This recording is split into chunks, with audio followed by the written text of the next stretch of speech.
हरियाणा में बीजेपी ने आज लगातार तीसरी बार सरकार बनाई। पीएम मोदी की मौजूदगी में तकरीबन 1:30 बजे शपथ ग्रहण समारोह हुआ, जिसमें नायब सिंह सैनी के साथ 13 अन्य मंत्रियों ने भी पद और गोपनीयता की शपथ ली। सबसे पहले अनिल विज ने मंत्री पद की शपथ ली। उसके बाद कृष्ण लाल पंवार, महिपाल ढांढा राव, नरवीर सिंह, विपुल गोयल, डॉक्टर अरविंद शर्मा, श्याम सिंह राणा, रणबीर गंगवा, कृष्ण बेदी, श्रुति चौधरी, आरती राव और राजेश नागर ने मंत्री पद की शपथ ली। वहीं मंत्री स्वतंत्र प्रभार के रूप में गौरव गौतम को हरियाणा सरकार में मंत्री बनाया गया।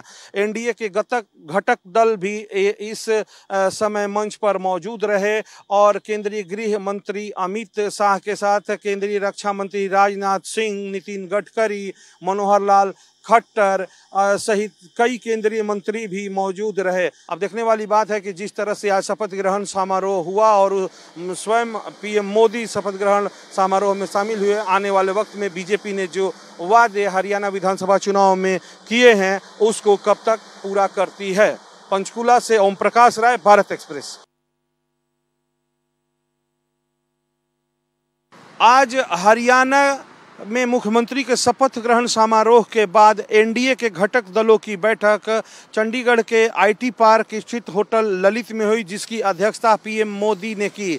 तकरीबन एनडीए और बीजेपी शासित 22 राज्यों के मुख्यमंत्री और एनडीए घटक दल के लगभग सभी सदस्य आज इस बैठक में मौजूद रहे। एक तरह से एनडीए ने आज चंडीगढ़ में अपना शक्ति प्रदर्शन किया और एनडीए घटक दल के नेता चंद्रबाबू नायडू, अजीत पवार, एकनाथ शिंदे, राजीव रंजन सिंह, लल्लन सिंह, जीतन राम मांझी, चिराग पासवान सहित अन्य कई नेता इस बैठक में शामिल हुए। आपको बता दें कि रामदास अठवाले भी इस बैठक में शामिल हुए और एनडीए की एकजुटता के को लेकर ये बैठक की गई। आपको बता दें आने वाले समय में झारखंड और महाराष्ट्र में चुनाव होने वाले हैं। इसको लेकर एनडीए की एक मीटिंग चंडीगढ़ में आयोजित की गई थी, जिससे एनडीए की एकजुटता को दर्शाया जा सके और चुनाव में आने वाले चुनाव में ज़्यादा से ज़्यादा फायदा एनडीए को हो, इसको लेकर आज ये बैठक की गई। अब देखने वाली बात यह है कि एनडीए घटक दल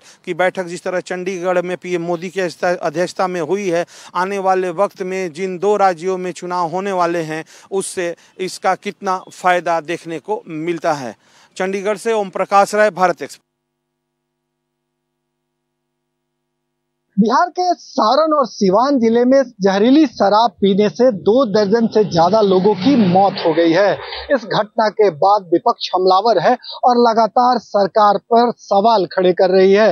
विपक्षी दलों का आरोप है कि सिस्टम यहां फेल हो चुका है और हर गली में शराब बिकने की वजह से जहरीली शराब से प्रतिवर्ष मौतें होती है। 40 से 50 लोग अभी हॉस्पिटल में एडमिट हैं और 40 से 50 लोग की जानें चली गई हैं। शासन प्रशासन चौकस रहता तो ऐसा घटना होना ही नहीं चाहिए था। सरकार निशाने पर आने के बाद बिहार के मुख्यमंत्री नीतीश कुमार ने आनन फानन में एक बैठक बुलाई, जिसमें बिहार के डीजीपी आलोक राज, मद्य एवं उत्पाद विभाग के सचिव सहित कई आलाधिकारियों ने हिस्सा लिया और मुख्यमंत्री ने कड़े शब्द में इस मामले में त्वरित कार्रवाई करने का निर्देश जारी किया। बैठक से निकलने के बाद बिहार के डीजीपी ने मीडिया को बताया कि अब तक 25 लोगों की मौत हुई है। साथ ही उन्होंने साफ तौर पे कहा है कि इस मामले की जांच के लिए एसआईटी की गठन किया गया है। जहरीली शराब से अभी तक 25 लोगों के मौत की पुष्टि हुई है। सिवान जिला में 20 और सारण जिला में 5। अभी तक इस प्रकरण में 12 लोगों की गिरफ्तारी हुई है। सिवान में 9 और सारण में 3। अनुसंधान के बिंदु पर एसआईटी का गठन किया गया है। जो भी इस कांड में संलिप्त हैं, चाहे वो जिस स्तर पर हो, निर्माण, भंडारण, सप्लाई, सब पे सख्त कार्रवाई की जाएगी। इस घटना के बाद पूरे बिहार में बवाल मचा हुआ है। विपक्ष जहां हमलावर है, वहीं सरकार त्वरित और सख्त कार्रवाई का हवाला दे रही है। सहयोगी कैमरामैन राकेश के साथ भारत एक्सप्रेस के लिए पटना से आशुतोष कुमार।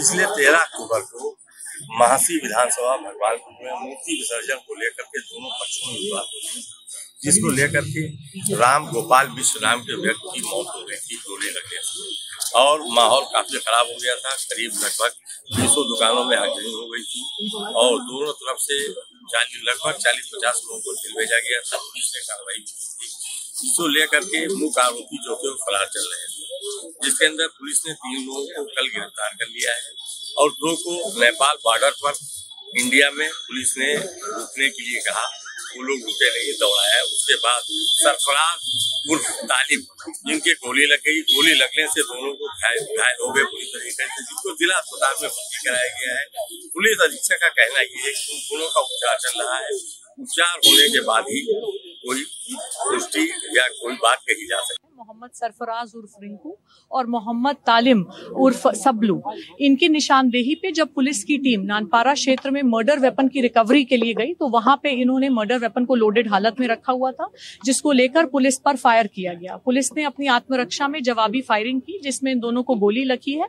ये घायल हुए हैं, इनको उपचार के लिए पहुंचा दिया गया है और जो अन्य 3 अभियुक्त हैं उनको भी हमने हिरासत में ले लिया गया है। आज 5 को औपचारिक रूप से गिरफ्तार किया गया है। सभी के खिलाफ ठोस कार्रवाई की जाएगी। ये हम आपको दिखलाते हैं, ये है जिला जो पूरी तरीके से छावनी में तब्दील है और इसके अंदर न किसी को जाने दिया जा रहा है और न ही किसी को आने दिया जा रहा है। मौके पर पूरी तरीके से सुरक्षा व्यवस्था के पुख्ता इंतजाम किए गए हैं। बहराइच से भारत एक्सप्रेस से रफीकुल्लाह खान। हम दिल्ली वाले, हमारी हर साल की यही कहानी, आंखों में मस्ती, जलन और नाक से बहता पानी। ये शेरो शायरी का दौर इसलिए इस समय हो रहा है क्योंकि राजधानी दिल्ली में पॉल्यूशन ने पल्स रेट बढ़ा दी है। राजधानी दिल्ली का मौजूदा AQI अभी जहां पर मेरी मौजूदगी है अक्षरधाम मंदिर के ठीक सामने इस लोकेशन पर 328 दिखा रहा है और ये महज मैं आपको मुंह जवानी नहीं बता रहा हूं, ये वो आंकड़े हैं जो शो हो रहे हैं। इसकी मालूमात आप अपने फोन पर भी कर सकते हैं। आप देखिए अक्षरधाम मंदिर के ठीक सामने जहां तक आपकी नजर जा रही होगी, जहां तक कैमरा सही होगी, दिलीप आपको दिखा पा रहे हैं, वहां तक आपको हर तरफ पॉल्यूशन ही पॉल्यूशन नजर आ रहा है। राजधानी में पॉल्यूशन ने पल्स रेट तो बढ़ा ही, साथ ही लोगों की आफत भी बढ़ा दी है क्योंकि पड़ोसी राज्य पंजाब और हरियाणा में जिस तरीके से लगातार पराली जलाए जाने की घटनाएं सामने आ रही हैं, उससे कहीं ना कहीं दिल्ली का पॉल्यूशन बढ़ रहा है। अब आप मेरे कैमरे पर देखिए या यूं कहें कैमरे की नजर से मेरे मोबाइल पर अगर आप देखेंगे तो अक्षरधाम मंदिर मेट्रो स्टेशन के ठीक सामने यहां पर अभी 328 AQI दिखा रहा है। इसके साथ ही मैं आपको दिखाऊं तो तमाम ऐसे कारक जो AQI बढ़ने के साथ लोगों के लिए हार्मफुल होते हैं, जिसमें PM10, PM2.5, nitrogen oxide, carbon oxide, O3, sulphur oxide, ऐसे तमाम ये घटक हैं जिनके लेवल 456, 246, 50, 1903। अगर आप सोचिए आपकी आसपास की वायु गुणवत्ता इतनी खराब होगी तो आखिरकार आप दिल्ली में खुलकर सांस कैसे लेंगे? ये बड़ा सवाल है। ये सवाल जिसका जवाब तमाम सरकारों को देना पड़ेगा, चाहे वो केंद्र सरकार हो चाहे वो राज्य सरकार है। सवाल का जवाब तो देना पड़ेगा क्योंकि आखिरकार दिल्ली वालों के सांस का सवाल जो है। दिल्ली से कैमरा पर्सन दिलीप के साथ मैं मोहित शुक्ला, भारत एक्सप्रेस। झारखंड में एनडीए घटक दलों के बीच सीटों के बंटवारे का फार्मूला भले ही अभी तय नहीं हुआ हो, भले ही अभी इसमें देर हो रही हो, हर दिन ये बात सामने आ रही हो कि अब हो जाएगा, लेकिन चर्चाओं के बाजार के आधार पर झारखंड बीजेपी का प्रदेश कार्यालय जो है वो धीरे धीरे सीट शेयरिंग को लेकर के रणक्षेत्र बनता हुआ नजर आ रहा है। हमारे पीछे जितने भी कार्यकर्ता हैं, ये कार्यकर्ता ईचागढ़, बड़कागांव जैसे इलाकों से आए हैं और ये तमाम कार्यकर्ता जो है वो अपनी अपनी बातों को लेकर बीजेपी के प्रदेश नेतृत्व के पास रखने के लिए आए हैं।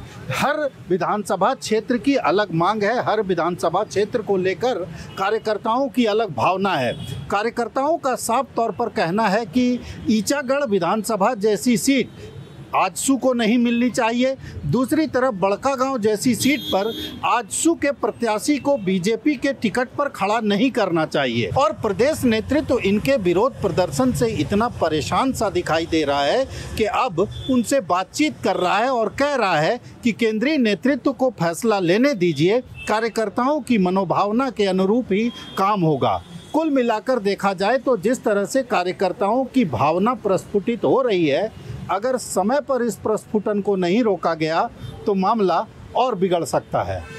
भारत एक्सप्रेस के लिए कैमरामैन धर्मेंद्र के साथ मधुकर आनंद, रांची। गुजरात में मिलावटखोरों के खिलाफ गुजरात सरकार की कार्यवाही बदस्तूर जारी है। अब तक मिलावटखोरों में नकली घी बनाने वाले, नकली मसाला बनाने वालों को पकड़ा गया है और कल गुजरात के ऊंझा में नकली जीरा और नकली सौंफ की फैक्ट्री पर छापा मारा गया, जिसमें हरे रंग को मिलाकर के सौंफ बनाई जा रही थी और गुड़ का पाउडर मिलाकर जीरा बनाया जा रहा था। राज्य सरकार के अधिकारियों ने करीब 85 लाख रुपए का माल बरामद किया है। यह जीरा बिल्कुल खराब क्वालिटी का होता था और उस जीरे पर गुड़ का पाउडर लगाकर, एसेंस लगाकर अच्छी पैकिंग में बना करके इसको ऊंचे दामों पर बेचा जाना था और कुछ इसी प्रकार से ही सौंफ को बनाया जा रहा था। सौंफ में हरे रंग का पाउडर मिलाकर उसको एकदम हरा बनाकर ग्राहकों के लिए बेचा जाता था। राज्य सरकार के अधिकारियों की इसकी सूचना मिली थी और अधिकारियों ने जब छापेमारी की तो तमाम सामान बरामद किया गया है, जिसकी कीमत करीब 85 लाख रुपए बताई जा रही है। अहमदाबाद में कैमरा पर्सन संजय कोष्टी के साथ अरविंद शर्मा, भारत एक्सप्रेस।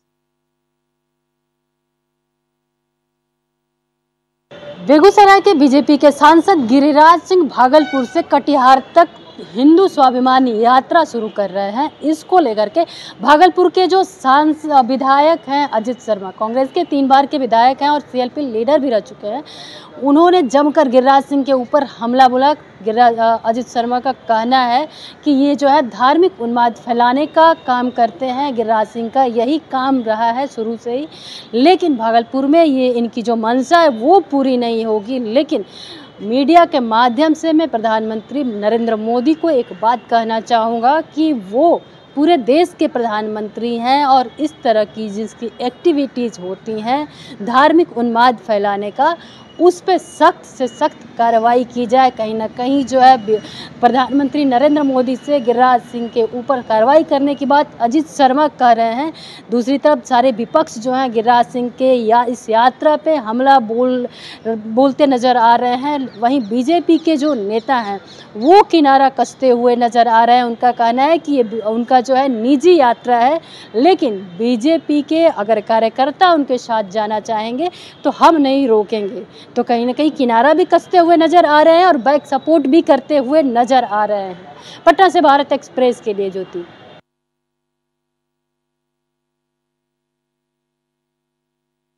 अपनी काशी को सौगात देने के लिए 20 अक्टूबर को काशी पहुंच रहे हैं और प्रधानमंत्री नरेंद्र मोदी इस बार नेत्र रोगियों को एक बड़ी सौगात देंगे। यहाँ वाराणसी में शंकरा आई हॉस्पिटल का प्रधानमंत्री उद्घाटन करेंगे। वाराणसी के हरहुआ रिंग रोड पर यह शंकरा आई हॉस्पिटल बनाया गया है। करीब 170 करोड़ की लागत से यूपी का सबसे बड़ा आई हॉस्पिटल बनकर तैयार है। प्रधानमंत्री यहाँ आएंगे, हॉस्पिटल का उद्घाटन करेंगे और हॉस्पिटल में उपलब्ध सुविधाओं का मुआयना करेंगे।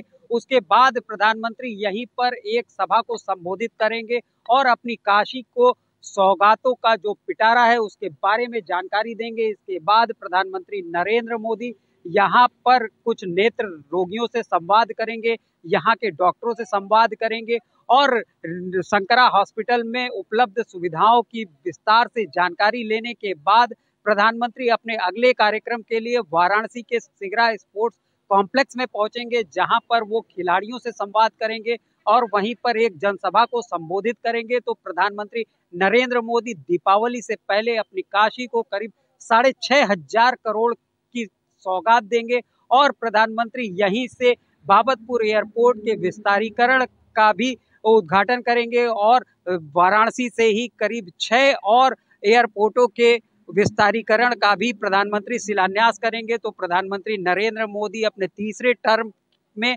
दूसरी बार अपनी काशी पहुंच रहे हैं और इस बार भी प्रधानमंत्री सौगातों की बौछार अपनी काशी पे करेंगे, जिसके लिए यहाँ पर तैयारियां की जा रही हैं। शंकरा हॉस्पिटल में तैयारियां जोर शोर से चल रही हैं और सभी तैयारियों को फाइनल किया जा रहा है ताकि प्रधानमंत्री यहाँ आकर अपनी काशी को सौगात दे सके। वाराणसी से सौरभ अग्रवाल, भारत एक्सप्रेस। मध्य प्रदेश में खनन की अपार संभावना है, जिसको लेकर मध्य प्रदेश सरकार का फोकस अब माइनिंग इंडस्ट्रीज की तरफ जा रहा है और जिसको लेकर आज भोपाल में 2 दिवसीय माइनिंग कॉन्क्लेव का शुभारंभ किया गया। इस कॉन्क्लेव में देश भर से 600 निवेशक यहाँ पर भोपाल पधारे हैं और उनको इंट्रैक्शन किया जा रहा है मध्य प्रदेश के सरकार के अधिकारियों द्वारा। मध्य प्रदेश में दरअसल प्रचुर संभावनाएं हैं माइनिंग को लेकर। मध्य प्रदेश में हीरे की एकमात्र खदान है, यहाँ पर सोने की भी खदान है। मध्य प्रदेश में लोहा बड़ी मात्रा में मिलता है, चूना पत्थर की खदानें हैं, यहाँ पर तांबे की खदानें हैं, मैग्नीज की खदानें हैं। तो तमाम सारी यहाँ पर खदानें हैं जिनके माध्यम से कई उद्योग स्थापित हो सकते हैं और उन उद्योगों के माध्यम से मध्य प्रदेश में रोजगार भी बढ़ सकता है। लिहाजा मध्य प्रदेश सरकार का फोकस अब माइनिंग इंडस्ट्रीज की तरफ है और इसी के लिए ये कॉन्क्लेव का आयोजन किया गया है। देखना यह है कि इस कॉन्क्लेव का कितना फायदा मध्य प्रदेश को मिलता है। कैमरामैन मनीष के साथ भारत एक्सप्रेस के लिए भोपाल से अजय भटनागर।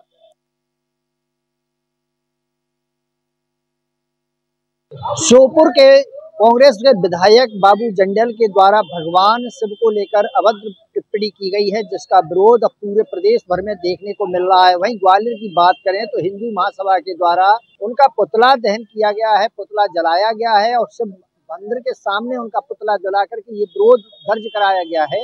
वहीं हिंदू महासभा का कहना है कि जिस तरह से भगवान शिव को लेकर अपमानजनक टिप्पणी कांग्रेस के विधायक बाबू जंडेल के द्वारा की गई है, वो धार्मिक आस्था को ठेस पहुंचाने वाली बात है और उनके द्वारा कांग्रेस पार्टी से मांग की गई है कि ऐसे विधायक को जो भगवान के प्रति इस तरह की टिप्पणी करता है उसे निष्कासित किया जाए, साथ ही उस पर कड़ी कार्रवाई की बात भी कही गई है। श्योपुर के विधायक बाबू जंडेल ने भोलेनाथ के प्रति अपमानजनक जो शब्द कहे, इसलिए हिंदू महासभा सड़कों पर उतर के आई है।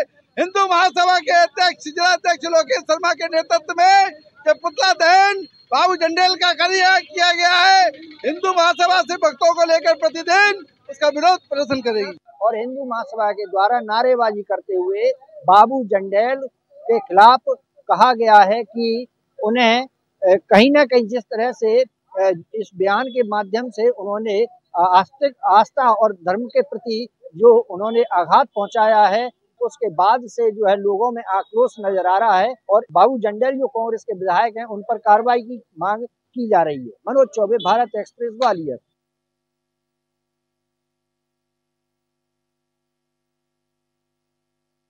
मध्य प्रदेश के नगरीय प्रशासन मंत्री कैलाश विजयवर्गीय ने नशे के खिलाफ एक मोर्चा खोला हुआ है।